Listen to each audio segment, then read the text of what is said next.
Estamos no ano 1961. O lugar, uma pequena vila nas montanhas cantabrianas no norte de Espanha, chamado São Sebastião de Garabandal. Moram aqui 300 pessoas numas 80 habitações de pedra na base de uma pequena montanha. Esta vila está totalmente isolada de outras na região e é bastante primitiva. As casas não possuem água canalizada e o único aquecimento é o calor que vem da lareira na cozinha. A eletricidade só há por algumas horas todas as noites. Conveniências modernas, como por exemplo automóveis e televisão, simplesmente não existem aqui. De facto, nem há um único motor na vila inteira. O povo consegue criar gado, mas tem que andar mais de 1 hora para chegar ao terreno de pasto que fica mais alto nas montanhas. Todos os membros da família participam no trabalho de campo, que consiste na maior parte na colheita de erva utilizada para a alimentação dos animais durante o duro inverno. Apesar de Garabandal ser a vila mais pobre da zona, era também a mais religiosa. Todos os dias, uma das mulheres percorre as ruas tocando um sino para relembrar à população, para rezar pelos falecidos.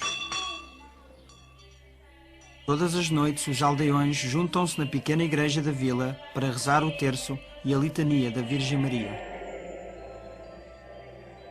Aos fins de semana, o padre da paróquia de Cóscio faz a desagradável subida de cavalo para celebrar a missa e ouvir confissões.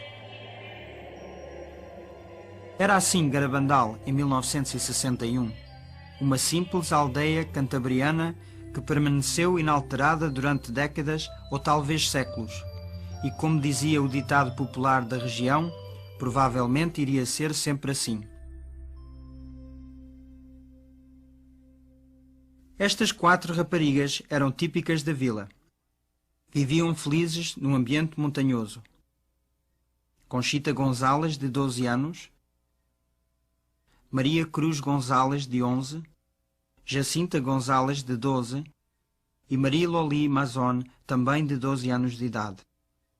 Apesar de 3 das raparigas terem o mesmo sobrenome, nenhumas são parentes. Ainda havia luz ao anoitecer do dia 18 de junho de 1961, quando as 4 raparigas decidiram divertirem-se um pouco, apanhando algumas maçãs da árvore do professor que ficava situada nos subúrbios da vila.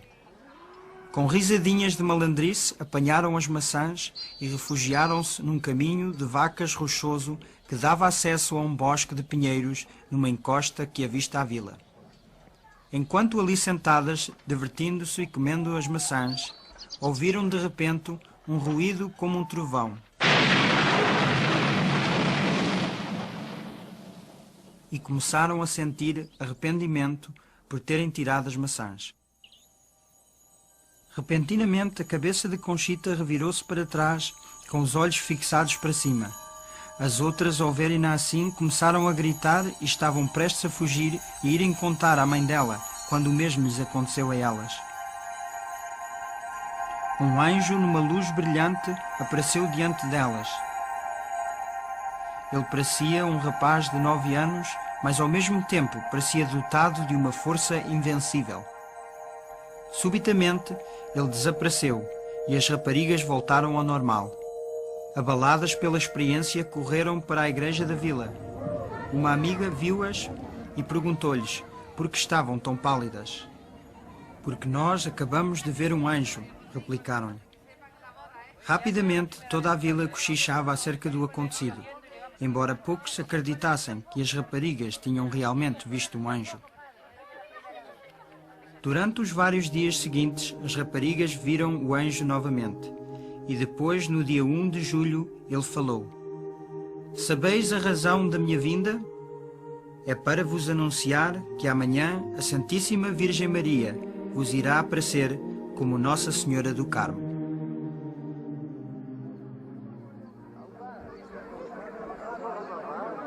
A esta altura já tinham espalhado notícias das aparições por todas as redondezas, e no dia 2 de julho um grande número de pessoas, esperava a prevista visão da Virgem Maria às raparigas. Mais ou menos às 6 da tarde, as raparigas iam a caminho do sítio do costume das aparições, quando repentinamente caíram de joelhos sobre as rochas. Numa luz brilhante, elas viram uma senhora linda entre dois anjos. Um dos anjos elas reconheceram como aquele que tinham visto várias vezes. Mais tarde, vieram a saber que era nada mais que o arcanjo São Miguel. Na parte de cima direita estava um grande olho dentro de um triângulo, ao qual as raparigas chamaram o Olho de Deus. Sem qualquer medo, as raparigas falaram com a senhora que lhes aparecia. Elas falaram das suas famílias, dos padres que ali estavam e do trabalho que faziam em casa e nas terras, e a senhora sorriu. Conchita disse que foi como se estivessem a falar com a sua mãe, que esteve ausente numa longa viagem e que acabava de chegar. Depois da êxtase, as pessoas naturalmente perguntavam como é que era a senhora. A Conchita dá esta descrição no seu diário. A Santíssima Virgem aparece com um vestido branco, um manto azul e uma coroa de pequenas estrelas douradas. Os seus pés não são visíveis. As suas mãos estendidas com um escapulário no pulso direito. O escapulário é castanho. O seu cabelo é comprido, castanho escuro e ondulado, e com um risco ao meio. Ela tem a cara de forma oval e o seu nariz é longo e delicado. A sua boca é muito bonita e os lábios cheios. A cor da sua cara é escura, mas mais clara que o do anjo. É diferente. A sua voz é encantadora, uma voz muito vulgar que não consigo descrever. Não há mulher que se pareça com a Virgem Santíssima, nem na voz, nem em nada. Mas havia uma razão pela qual a Virgem Santíssima aparecia às 4 raparigas. Ela queria usar estas crianças simples e modestas para transmitir uma mensagem importante a toda a humanidade. Mas sendo a mãe gentil e encantadora que ela é, ela o faria à sua maneira. Na sua segunda visita, ela veio com o seu filho e as crianças ficaram cheias de alegria quando viram o menino sorrir.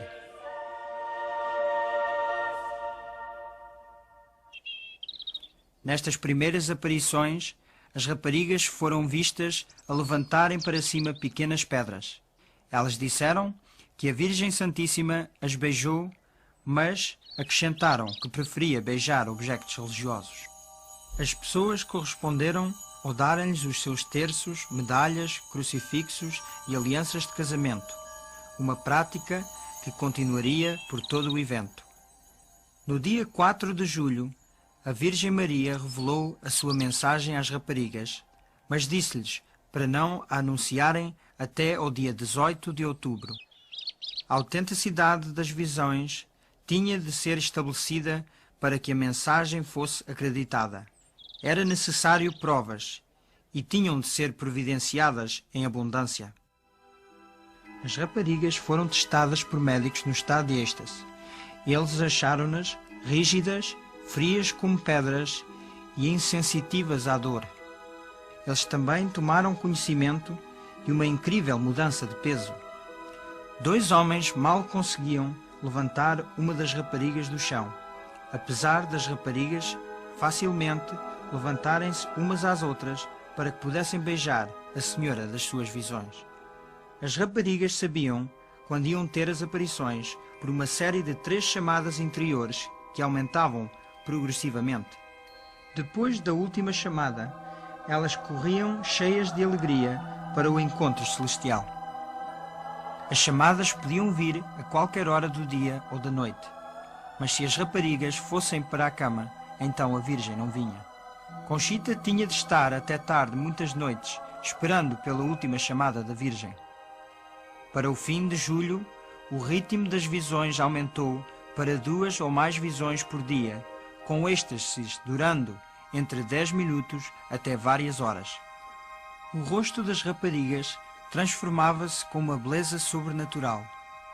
Alguns observadores ficavam tão afetados que tinham dificuldade em olhar para elas.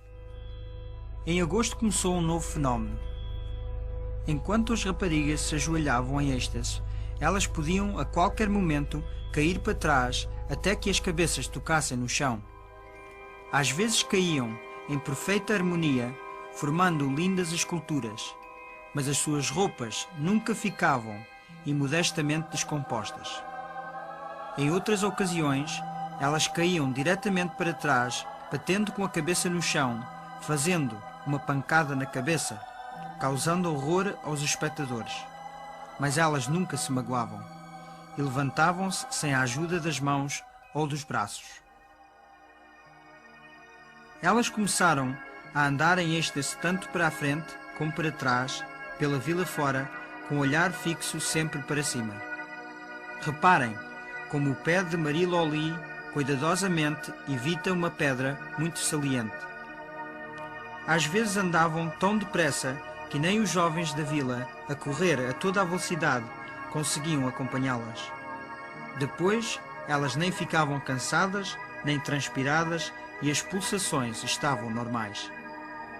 Durante estes voos estáticos, conseguiam fazer uma paragem brusca, contrariando todas as leis da natureza, enquanto que os que estavam a tentar acompanhá-las, levados pela velocidade, continuavam a correr, passando por elas. As raparigas traziam sempre crucifixos nas mãos que ofereciam aos espectadores para que eles venerassem. Elas nunca sabiam quem estava a beijar o crucifixo, porque em êxtase não conseguiam ver ninguém, a não ser a visão e a elas mesmas. Por ordem da Virgem, elas estendiam o crucifixo para quem a Virgem quisesse que o beijasse. Depois de uma êxtase, Conchita descobriu que um que tinha beijado o crucifixo era um padre vestido à leigo.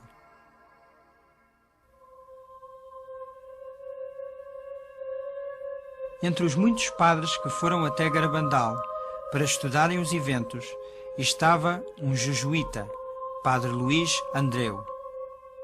Era um brilhante jovem professor de teologia que também tinha reputação de ser um santo padre.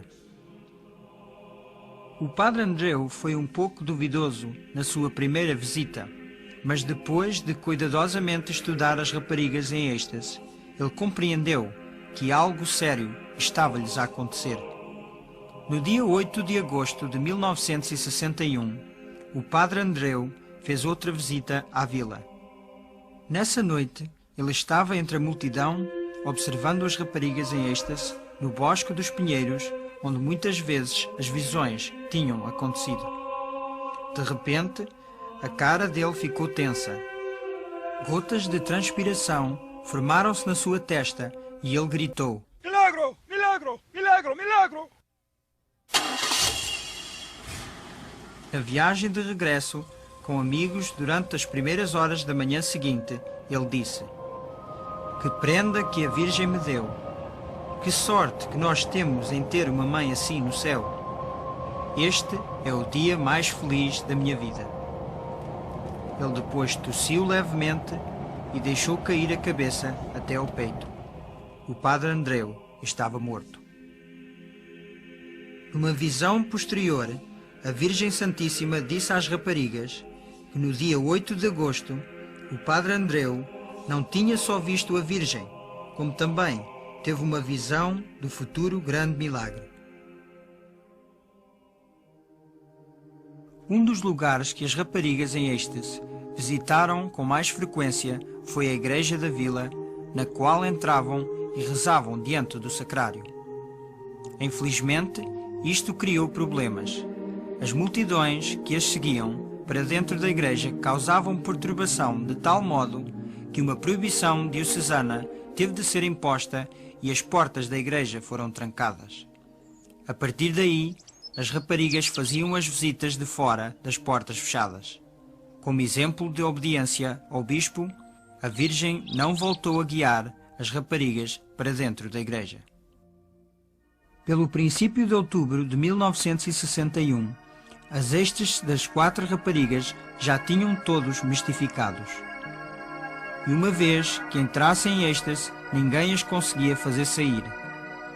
Elas foram beliscadas, espetadas com alfinetes, queimadas com pontas de fósforos quentes e vazaram areias nos olhos delas, tudo sem efeito. Poderosos focos de luz, apontados a pouca distância, nem as fazia pescar os olhos. Elas moviam-se com velocidade e precisão em marcha, tanto para a frente como para trás, sem nunca verem para onde iam. Especialmente impressionante era a descida noturna, de costas, desde os Pinheiros até à vila em grande velocidade. Milhares de vezes as raparigas devolviam artigos aos donos corretos, sem nunca se enganarem. E elas faziam isto sem olhar para o objeto ou para a pessoa. Estes objetos eram geralmente amontoados numa mesa em casa de uma das raparigas quando elas não estavam presentes. Às vezes, os terços e medalhas com fios enrolavam-se todos. Mas isso não representava problema. A rapariga, em êxtase, tirava o objeto da mesa e levantava-o para a visão. Eles separavam-se facilmente nas mãos dela. Depois ela levava o objeto beijado pela Virgem e, com os olhos fixos na visão o tempo todo, abria caminho pela multidão até encontrar o dono.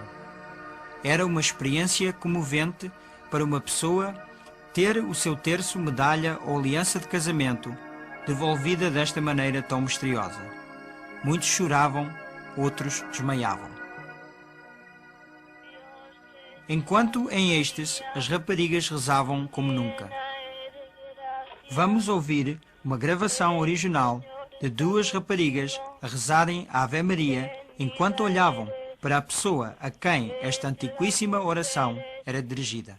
Y bendito es el fruto de tu vientre, Jesús. Santa María, Madre de Dios, ruega por nosotros pecadores, ahora y en la hora de nuestra muerte. Amém. Elas cantavam cânticos que nunca tinham aprendido e, com a ajuda da Virgem, faziam pequenas orações encantadoras. Ó Virgenzita do Carmo, que alegria nos has dado, aparecendo a nós com o teu menino encantado. –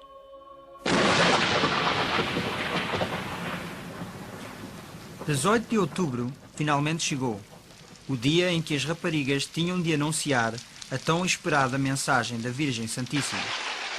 Era um dia de sons apocalípticos, como trovões e relâmpagos, muito frio e chuva. Mesmo assim, centenas de pessoas fizeram o sacrifício de ali estarem presentes neste dia tão importante. O tempo passou, muitos foram embora. Finalmente, a mensagem foi lida em voz alta nos Pinheiros àqueles que ainda ali permaneciam. Temos de fazer muitos sacrifícios, fazer muita penitência e visitar o Santíssimo com frequência. Mas primeiro temos de proceder a uma boa vida. Se não o fizermos, um grande castigo cairá sobre nós. O cálice já está a encher, e se não nos emendarmos, um grande castigo cairá sobre nós. Muitos foram embora desapontados, porque esperavam mais, mas essa era a mensagem, curta e direta. A mais carinhosa de todas as mães acabou de dizer aos seus filhos, em linguagem simples, o que eles devem fazer para evitar um castigo de Deus, que de longe ultrapassava qualquer castigo que o homem pudesse causar a si mesmo. As êxtases das raparigas continuaram durante os meses de inverno. As chamadas vinham a qualquer hora do dia ou da noite. A Virgem Maria estava absolutamente séria sobre a penitência e sacrifícios que tinha pedido na sua mensagem. Mas assim que as raparigas entravam em êxtase, elas não sentiam nada. Num dia de forte tempestade de neve, formou-se nos braços estendidos da Conchita cumos de neve. Ela não se apercebeu disso, De uma outra vez, saltou-lhe granizo para os olhos bem abertos, sem a afetar. Durante toda a primavera e pelo verão de 1962, as visitas da Virgem Santíssima e de São Miguel continuaram. Se na vila não estivesse um padre disponível para dar comunhão às raparigas, São Miguel trazia-lhes comunhão invisível. Ele ensinou-as a receber comunhão com reverência. Primeiro preparação, depois comunhão e depois ação de graças. Mas os padres estavam duvidosos acerca destas comunhões invisíveis. Como é que elas podiam receber comunhão de um anjo, quando só um padre é que tinha o poder de consagrar? As raparigas perguntaram ao anjo. Ele disse-lhes que tirava as hóstias de sacrários na terra. Não havia lugar na terra que minimamente se compara-se com Garabandal a esta altura. A Virgem Santíssima parecia ter-se apoderado de toda a vila. Conduzia as raparigas em êxtase por todas as ruas abaixo. Às vezes cantavam o terço conforme marchavam com todas as pessoas que as seguiam. Todas as casas eram visitadas. Quando as raparigas em êxtase visitavam a casa de alguém que estava doente na cama, ajoelhavam-se e rezavam e ofereciam o crucifixo à pessoa doente. Se fossem à casa de uma viúva, elas rezavam orações diante de uma fotografia do falecido ou faziam o sinal da cruz na almofada da cama vazia. Elas também iam ao cemitério e estendiam o crucifixo pelas barras de ferro do portão. Nesta pequena vila na montanha espanhola, eventos de grande significado eram desvendados. Embora ninguém se apercebesse disso na altura, a Virgem Santíssima estava a preparar-nos para a grande tempestade que estava prestes a acontecer na igreja. Ela veio para pessoalmente reafirmar tudo o que a igreja contém e ensina. Tudo o que a Virgem fez com as jovens raparigas era introduzido com grande significado para todos os cristãos. Enquanto em êxtase, elas rezavam em todas as posições, ajoelhadas, de pé, sentadas, a andar ou deitadas. A Virgem estava a relembrar-nos de que podemos estar sempre com Deus e a Virgem, não importa onde estamos ou o que é que estamos a fazer. Nosso Senhor e Nossa Mãe Santíssima querem fazer parte de todas as nossas ações, quer estejamos a trabalhar em casa, ou nos empregos, ou a conduzir um carro. Quando os táxis que traziam pessoas até Garabandal estavam estacionados na vila, as raparigas em êxtase foram com os crucifixos e traçaram o sinal da cruz no para-brisas. Nada era insignificante para a Virgem. Até se interessa com as nossas vacas, disse Marie Loli, depois de uma êxtase. Através das raparigas, a Virgem ensinou-nos como devíamos comportar-nos com os nossos vizinhos. Se um dos sapatos caísse às raparigas enquanto andavam em êxtase pelo terreno agreste, a Virgem recomendava que outra rapariga colocasse o sapato no pé da sua amiga. Às vezes, conforme as duas raparigas caminhassem pela vila juntas, separavam-nas por ruas diferentes, mas ambas continuavam em êxtase, e quando se encontravam, abraçavam-se. Quando andavam juntas em êxtase, caminhavam sempre de braço dado ou de mão dada. E quem era esta senhora de luz que atuava de uma maneira tão poderosa numa pequena montanha isolada de Garabandal? Aqueles que nunca compreenderam completamente o seu papel só tinham de olhar para a figura na cruz que a Virgem ordenava às raparigas para apresentar aos que assistiam. Era a mãe de Cristo, com um só desejo, que era guiar todos para o seu Filho Jesus, o Salvador de todo o mundo. Era Maria somente Mãe Santíssima dos católicos? Numa altura, um protestante aproximou-se de Conchita. Ele queria saber se podia beijar o crucifixo na próxima vez que ela oferecesse o crucifixo para venerar em êxtase. A Conchita foi criada num ambiente totalmente católico. Ela ficou preocupada acerca deste pedido e mencionou à Virgem Santíssima quando apareceu. A Virgem olhou para o homem e disse: "Ele também é meu filho." e, servindo-se como fazia da jovem rapariga, fez com que o crucifixo fosse levado até aos lábios do homem. Para as raparigas, tudo o que elas estavam a sentir deve ter parecido como provar um pouco do céu. Mas ainda não era o céu. As crianças, assim como todos nós, ainda tinham de viver no verdadeiro mundo, um mundo que piorava progressivamente a cada dia que passava. Dia 19 e 20 de junho de 1962 seriam 2 noites muito difíceis de esquecer na história de Garabandal. As raparigas foram ouvidas gritando de terror. O véu foi levantado e elas tiveram permissão de olhar rapidamente para uma visão de eventos futuros. Elas viram desordem em todo o lado, com a igreja a ser perseguida num mundo dominado por comunistas. A Virgem disse às raparigas que quando chegasse ao seu pior ponto, que Deus enviaria um aviso sobrenatural que seria visto e sentido por todos no mundo. Depois, mesmo estando na presença da Virgem Santíssima, elas ficaram apavoradas ao verem cenas do futuro castigo que Deus enviaria se o mundo não se emendasse depois do grande sinal e milagre.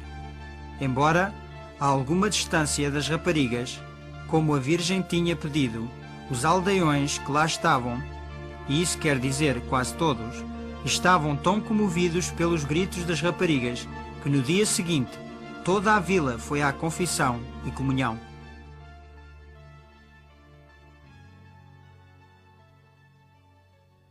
Durante algum tempo, as raparigas pediram à Virgem Santíssima e a São Miguel para fazer um milagre para convencer aqueles que não acreditavam. Finalmente, São Miguel disse a Conchita que numa certa data indicada pela Virgem, a comunhão invisível que ele tinha andado a dar iria, nesse dia, tornar-se visível na língua dela. A Conchita chamou a isto um pequeno milagre, porque ela pensava que a hóstia se podia sempre ver pelos observadores, sempre que ela a recebia. Quando o dia anunciado pela Conchita 15 dias antes chegou, várias centenas de pessoas estavam na vila, mas a espera foi longa e cansativa. Muitos ficaram desencorajados e foram embora. Depois, mais ou menos, à 1h30 da manhã do dia 19, a Conchita saiu da sua casa em êxtase, virou a esquina e, conforme a multidão apertava em seu redor, caiu de joelhos numa estrada adjacente. Ela depois pôs a língua de fora. Aqueles que estavam mais perto afirmavam que estava vazia. De repente, mais rápido do que o olho humano podia detectar, uma hóstia branca e brilhante apareceu na língua da rapariga. Um homem de negócios de Barcelona, com uma câmara de filmar emprestada e só com a iluminação de uma pilha, filmou, mostrando a hóstia na língua da Conchita. Aqui estava o milagre anunciado anteriormente, realizado e gravado em filme para servir como prova da autenticidade dos acontecimentos em Garabandal. Em outubro de 1962, a 900 milhas de Garabandal, outro evento estava a desenvolver-se que iria causar repercussão dentro da Igreja nunca vista em tempos modernos. O Papa João XXIII acabará de abrir o Segundo Concílio Vaticano. Uma pergunta natural surgiu. Haveria aí alguma relação entre este monumental evento eclesiástico e os acontecimentos remarcáveis na vila da pequena montanha do norte da Espanha? A resposta é um injustificado sim, mas só no futuro todo o significado desta relação será conhecido. Em êxtase, a Conchita foi ouvida repetindo as palavras da Virgem. O concílio será de todos o melhor? Será um sucesso? Isso é bom para que eles a conheçam melhor. E vós ficareis mais satisfeita. Em janeiro de 1963, as visões acabaram para Maria Loli, Jacinta e Maricruz. Só a Conchita continuou a ter visões mas eram menos e mais distanciadas umas das outras. Todavia, a esta altura, Conchita e Marie Loli começaram a ter locuções. Uma locução é uma voz interior sem nenhuma visão a acompanhar.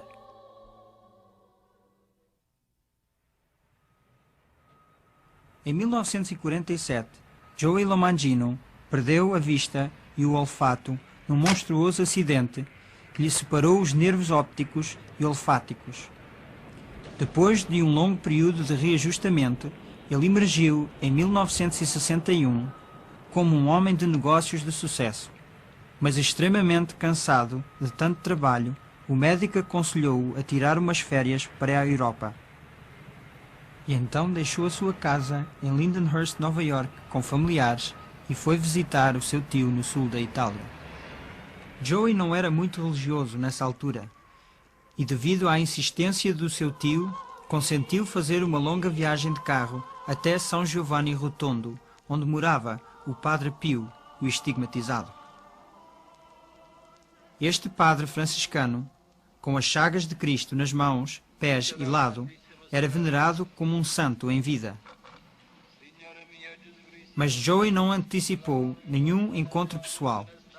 Depois da missa ter terminado, ele encontrou-se num quarto com outro homem para receber a bênção do padre quando ele passasse. Assim que o Padre Pio entrou no quarto, ajoelhámo-nos todos para receber a sua bênção. E o Padre Pio, que vinha do lado esquerdo do quarto, atravessou pela frente. De repente, ouvi joelhos a moverem-se e eu não sabia o que estava a passar.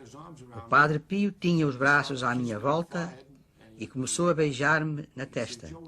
Ele disse: "Joy, estou tão contente por te ver." E o meu tio disse-me que era o Padre Pio abraçar-me. E eu fiquei sem palavras, porque eu era quase a última pessoa ali. E ninguém sabia, nem eu mesmo, que ia ver o Padre Pio. Joey estava profundamente impressionado e 2 anos mais tarde voltou a São Giovanni. Desta vez, ele decidiu ir confessar-se ao Padre Pio, que não falava inglês. Eu fui ao confessionário do Padre Pio e ajoelhei-me. Ele pegou-me pela mão e eu fiquei chocado, pois pensava que todos os confessionários fossem como os americanos, com painel. Depois, em perfeito inglês, disse-me: "Joy, confessa-te." E eu, para dizer a verdade, fiquei envergonhado, pois não seguia uma vida sã. E por isso, fiquei simplesmente pasmado. Não sabia o que dizer. Então o Padre Pio voltou a pegar-me na mão, assim, e disse-me: "Confessa-te."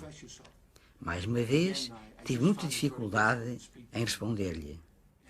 Depois, também em perfeito inglês, disse-me: "Joy, lembras-te quando estavas num bar com uma mulher chamada Bárbara? Lembras-te dos pecados que cometeste?" E novamente, em perfeito inglês, ele, como se lesse uma lista, foi dizendo as pessoas com quem eu estava, os sítios onde eu estava e os pecados que cometi. É claro que eu fiquei a transpirar, mas tinha a graça de Deus para realizar esta confissão. E se tivesse de passar novamente por esta situação, para ser feliz, não hesitaria. Então, acreditei verdadeiramente que o Padre Pio me podia ajudar. É claro que, quando ele chegou ao fim dos meus pecados, pareceu-me que tinham passado 1000 anos. Então ele disse-me em italiano: "Estás arrependido?" E eu disse: "Sim, estou, Padre." Depois, absolveu-me de todos os meus pecados e eu senti os meus olhos rodar na minha cabeça. Comecei a esfregá-los, senti a cabeça a andar à roda. E este fenómeno repetia-se. Depois, de repente, a minha mente ficou muito clara. E ele levantou a sua mão até aos meus lábios e eu beijei-a. Ele deu-me uma pequena palmada na cara e disse-me em italiano: Joy, um pouco de paciência e um pouco de coragem e tu vais ficar bem. Eu tinha 33 anos e senti-me como se tivesse 16. Tinha uma ideia fixa de me emendar. E estava arrependido de todos os meus pecados que cometi durante toda a minha vida. Sentia-me tão bem e tão limpo que não queria envolver-me com ninguém, pois tinha medo de que, só por falar, perdesse a graça que tinha acabado de receber. Mas havia ainda outra graça guardada para o Joey quando voltou a ajoelhar-se com outro homem para receber a bênção do Padre Pio. Em 1947, quando sofri o acidente, perdi os olhos, o sentido do olfato, e isto foi tudo cozido. E aqui, em cima, tinha uma fratura de 3 polegadas. Então, quando me ajoelhei para receber a bênção do Padre Pio, senti o aroma de rosas que vinha do sangue das mãos. Quando cheirei esse aroma, fiquei atônito. Fui contra a parede com os braços, assim, para me proteger, pois não sabia o que era. Padre Pio puxou-me a mão para baixo e disse-me em italiano: Joy, não tenhas medo. E ele tocou-me assim no topo do nariz e o meu olfato foi restaurado.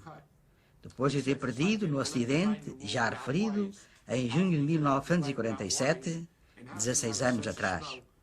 Joey estava felicíssimo, com paz e alegria, e não queria deixar São Giovanni. Então o seu companheiro de viagem lembrou dos planos prévios que tinham feito para passarem parte das suas férias num lugar chamado Garabandal. Quando o Mário me lembrou de que tínhamos de ir embora para Garabandal, eu disse: Mário, como é que nós sabemos se é verdade? Talvez não seja uma verdadeira aparição. Talvez seja um truque do demónio para me fazer perder todas as graças que acabei de receber. Vamos perguntar ao Padre Pio. E ele disse: Ok. É claro que fomos sempre muito bem recebidos pelos padres onde estava o Padre Pio. Fomos ter com eles e eu disse: Eu gostaria de falar com o Padre Pio. Pode ser? E um padre disse-me: Oh, sim, Joy. E então combinamos em voltar no mesmo dia. Quando me ajoelhei, perguntei ao Padre Pio: Padre Pio, é verdade que a Virgem está a aparecer a 4 raparigas em Garabandal? E ele disse: Sim. E eu disse: Padre Pio, devo ir lá? E ele disse: Sim, por que não? E assim aconteceu. Face a essa certeza do Padre Pio, que a Virgem estava a aparecer, perdi o medo e fomos. Fevereiro de 1963 marcou para Joey Lomangino a primeira de muitas visitas a Garabandal. Nesses dias, especialmente durante os meses de inverno, uma das poucas maneiras para chegar à vila, pelas ruas cheias de curvas da montanha, era com um carro de bois. Joey não esteve muito tempo na vila sem conhecer as crianças a quem a Virgem tinha aparecido. Ficou imediatamente impressionado pela simplicidade e sinceridade das raparigas. Conchita veio a ser a sua amiga mais próxima. Joey estava também muito impressionado pela mensagem e pela necessidade de a mesma ser divulgada, mas sentiu que lhe era difícil por causa da sua cegueira. Eu disse para mim: que posso eu fazer para dar a conhecer ao mundo o Padre Pio e Garabandal? Que pode fazer um cego? Eu era tão acanhado que nem nunca entrei sequer num teatro escolar. Joey regressou a casa. Ele tinha um livro de rascunho feito de fotografias do Padre Pio e de Garabandal, das raparigas em êxtase, com anotações debaixo, em escrita de braille. Ele depois foi visitando casas de amigos e familiares a explicar sobre o famoso padre estigmatizado e os acontecimentos remarcáveis a acontecer em Garabandal. Desta pequena semente viria a crescer um apostolado mundialmente conhecido.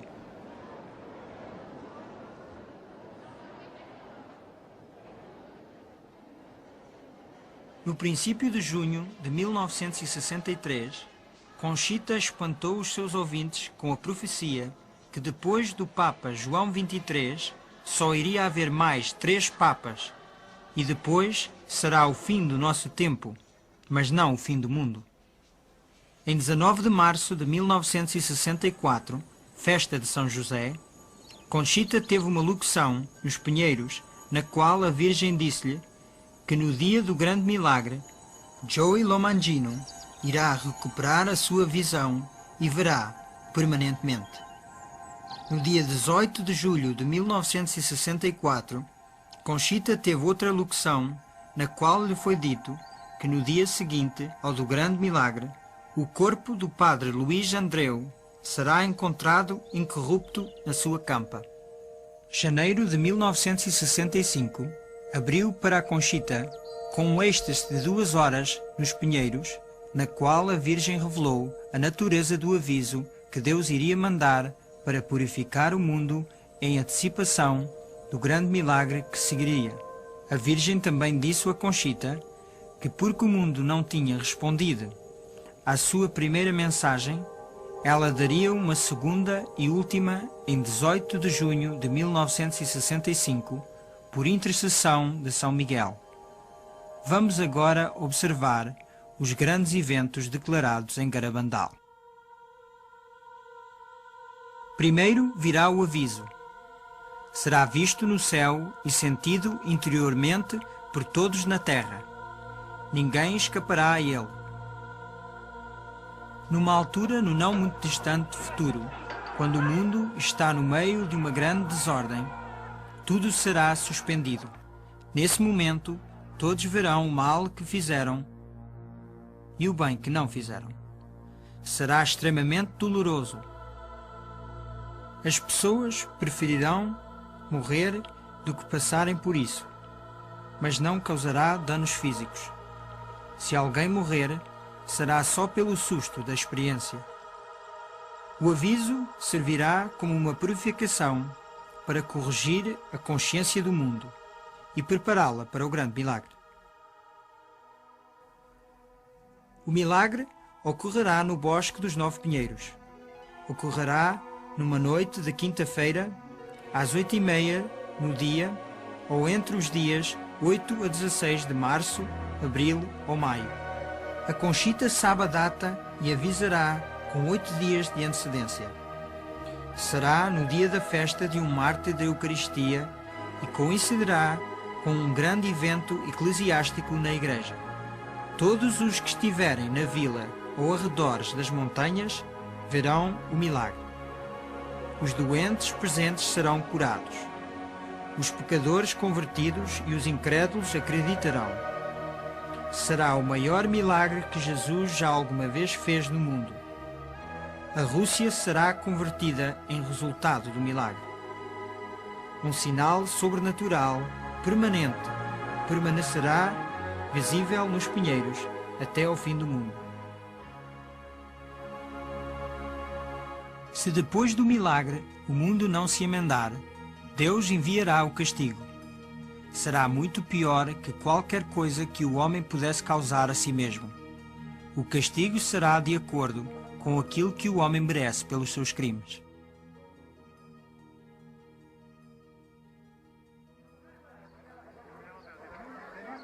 No dia 18 de junho de 1965, milhares de pessoas encheram a pequena vila de Garabandal para testemunharem a êxtase de Conchita e ouvir a segunda e última mensagem da Virgem. Mais uma vez, a multidão teve de esperar. Na noite tardia, Conchita entrou em êxtase. Ela estendeu a cruz para 3 pessoas a beijar. Depois, São Miguel deu-lhe a segunda e última mensagem da Virgem Santíssima. Como a minha mensagem de 18 de outubro não foi atendida e não foi dada a conhecer ao mundo, eu estou a avisá-los que esta é a última. Antes o cálice estava a encher, agora está deitado fora. Muitos cardeais, muitos bispos e muitos sacerdotes estão no caminho da perdição e estão a levar muitas almas com eles. Cada vez dá-se menos importância à Eucaristia. Deveriam, pelos vossos esforços, desviar a ira de Deus de vós mesmos. Se lhe pedirem perdão com um coração sincero, Ele perdoá-los-á. Eu, vossa mãe, pela intercessão de São Miguel Arcanjo, peço-vos que emendem as vossas vidas.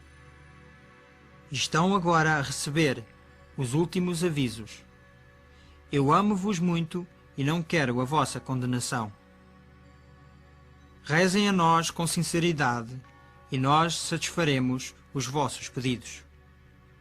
Devem fazer mais sacrifícios. Pensem na paixão de Jesus. 13 de novembro de 1965 foi um dia de tristeza e alegria para Conchita. A Virgem apareceu com o seu filho adolescente, mas seria pela última vez em Garabandal. Como a Virgem já tinha indicado, esta seria uma aparição especial para beijar objetos religiosos, e Conchita tinha muitos com ela. Depois de ter beijado os objetos, a Virgem disse: através do beijo que dei a estes objetos, o meu filho irá fazer prodígios. Distribui-os a outros. Fala para mim, Conchita. Fala-me sobre os meus filhos. Eu tenho-os todos debaixo do meu manto. Esta será a última vez que me vês aqui, mas estarei sempre contigo e com todos os meus filhos. Conchita, por que não vais visitar o meu filho no sacrário? Ele espera por ti de dia e de noite. Conchita disse para a Virgem: eu sou tão feliz quando vejo os dois. Por que não me levais para o céu, agora convosco? A Virgem respondeu: lembra-te do que te disse na festa do teu padroeiro. Quando te apresentares a Deus, as tuas mãos têm-te dar cheias de boas ações, feitas para os teus irmãos e para a glória de Deus. Atualmente, as tuas mãos estão vazias. Tudo acabou. Os momentos felizes em que a Conchita tinha estado com a Mãe Santíssima e seu filho Jesus tinham passado. Mas mesmo assim, ela ainda sentia a presença deles. Ela disse: eles deixaram a minha alma cheia de paz e alegria, e um grande desejo de superar as minhas faltas e de amar com toda a minha força os corações de Jesus e Maria, que tanto nos amam. O que a Virgem Santíssima disse sobre os objetos beijados realizou-se. Casos de curas físicas e outros favores continuam a ser reportados de diferentes partes do mundo. Muitos vieram de uma medalha que Conchita deu a Joey Lomangino. Tem-se venerado por milhares de pessoas de todo o mundo durante os muitos anos de atividade apostólica do Joey.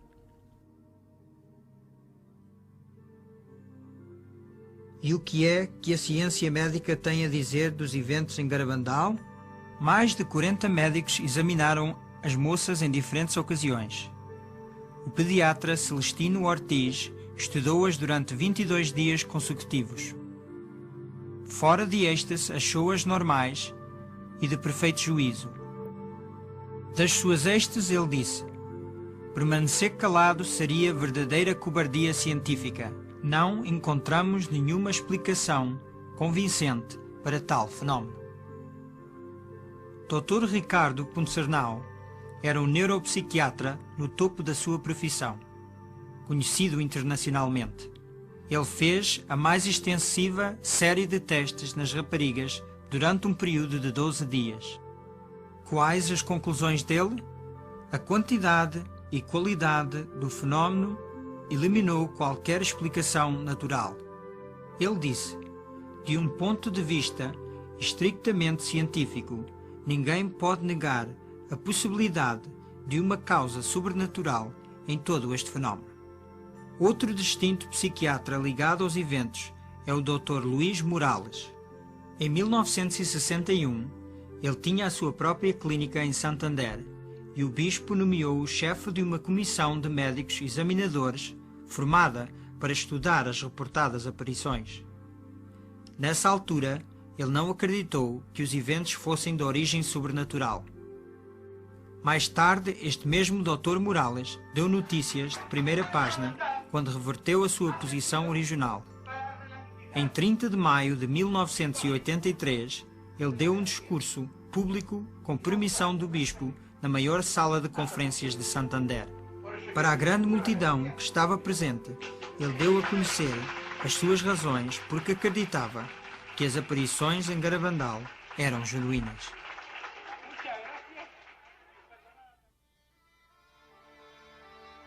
Desde os primeiros dias das aparições, as moças queriam entrar na vida religiosa, mas não era para ser.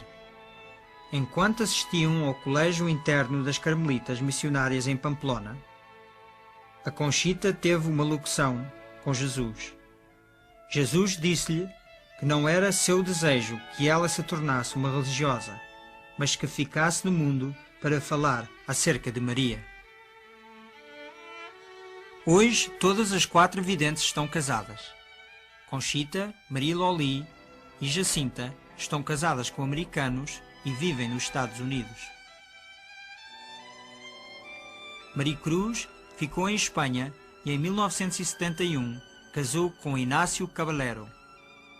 Agora vivem em Áviles e têm 4 filhos. Em 1973, Conchita casou com Patrick Kina, de Nova York, onde agora vivem com os seus 4 filhos. Em 1974, Maria Loli casou com Francis LaFleur, de Massachusetts.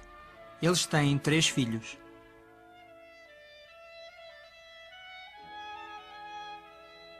Em 1976, Jacinta casou com um marinheiro dos Estados Unidos chamado Jeffrey Moynihan, da Califórnia. Eles agora têm uma filha. Em 1977, com a idade de 47 anos, Joey Lomangino surpreendeu todos no apostolado do Garabandal, casando com Marilyn Luther, de Michigan. Joey continua com o seu trabalho apostólico em Nova York como marido e pai de 2 filhos, Joseph e John. A maior razão pela Virgem ter aparecido em Garabandal era para entregar uma mensagem. Mas para além desta mensagem em 2 partes, tais fortes ênfases foram dados a certos assuntos que carregavam a sua própria mensagem.